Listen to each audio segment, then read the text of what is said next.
এই একটা ভয়াবহ জিনিস। মানে আজাইরা ফ্রেন্ড থেকে দূরে থাকবা।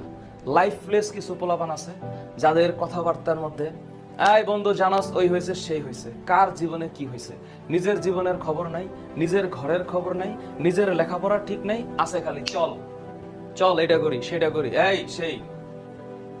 নো, হ্যাঁ, অলওয়েজ মাথায় রাখবা দুষ্ট গরুর চেয়ে শূন্য গোয়াল ভালো। জীবনে অযাচিত ফ্রেন্ডের দরকার নেই। কোনো ফ্রেন্ড না থাকলে একাই 100।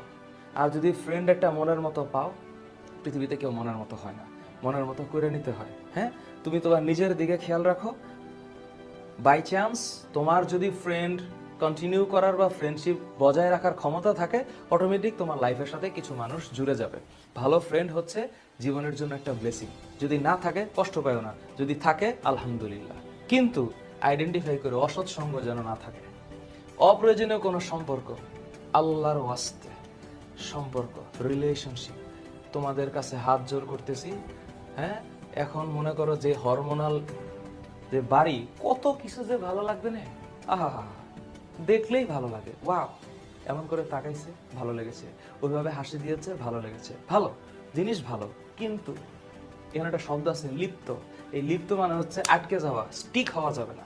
হ্যাঁ, ওকে ছাড়া আমার জীবনটা বাঁচবে না, এর চাইতে মিথ্যা কথা আর হয় না। জীবনের জন্য লাগে অক্সিজেন, মানুষ তো। হ্যাঁ, এইসব ফাও বলি, এই সকল ডায়লগ মুভির স্ক্রিনে ঠিক আছে, হ্যাঁ, বাস্তব জীবনে ঠিক নেই।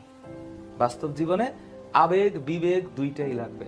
শুধু আবেগ কাজ করলে আর বিবেক না কাজ করলেও হবে না, আবার বিবেক না কাজ করে আবেগ কাজ করলে হবে না। আবেগও লাগবে, বিবেকও লাগবে, দুইটা জিনিসের সুন্দর সম্মিলন থাকবে।